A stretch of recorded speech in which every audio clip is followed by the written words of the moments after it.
A ty aj so svojimi priateľmi tu zostaneš navždy. Príbehy o Alici v krajine zázrakov a za zrkadlom, ktoré povymýšľal a spísal ešte v 19. storočí anglický matematik a lektor univerzity v Oxforde Lewis Carroll, sa stali obľúbenými prakticky po celom svete a Alicu poznajú deti a dospelí rovnako ako Pipi dlhú pančuchu, Pinokia alebo Medvedíka Pú. Je známa vec, že matematici majú už z titulu svojho zamestnania neraz veľmi tvorivú fantáziu a zmysel pre obdivuhodné kombinácie, paradoxy a nezmysly.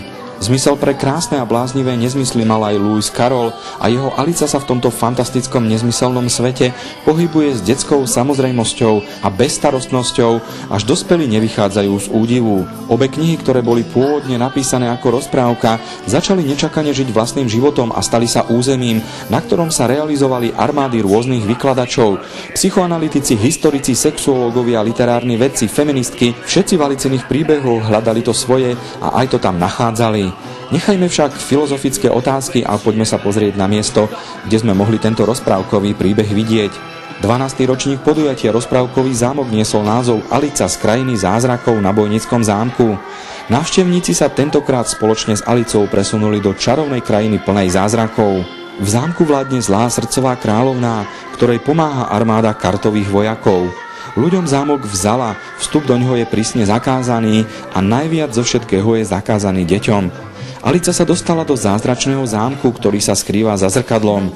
Zlá kráľovna však zrkadlo rozbila na 10 častí a tieto porozhadzovala po celom zámku. Pre Alicu a deti niet cesty späť, iba ak nájdu všetkých 10 častí zázračného zrkadla a poskladajú ho.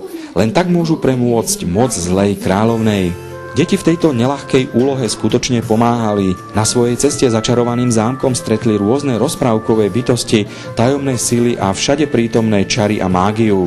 Na svojej ceste toho postretávali skutočne veľa. Uvideli macka, kocúra, motýla, svište, vranu, slimáka, škriatka, chrobáčika, vlka, zajaca, krtka, vrabčeka a ďalšie zvieratka. Zaujímavosťou bolo, že každá postavička mala svoju vlastnú pieseň. Cestou museli deti zápasiť s nástrahami zlej srdcovej kráľovnej. Prezradíme vám, že spolu s deťmi Alica napokon získala všetkých 10 kúskov zrkadla, ktoré jej pomohli zlomiť moc srdcovej kráľovnej a vrátiť zámok deťom.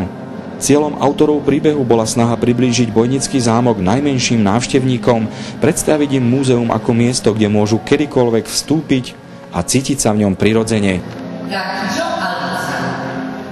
Podarilo sa ti nájsť všetkých 10 kníh zázračného zrkadla?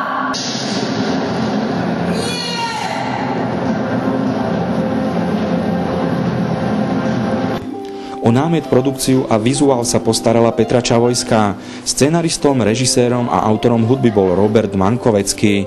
Štáb televízie Amos túto reportáž natočil aj vďaka spolupráci s Petrou Gordíkovou, marketingovou manažérkou Bojnického zámku.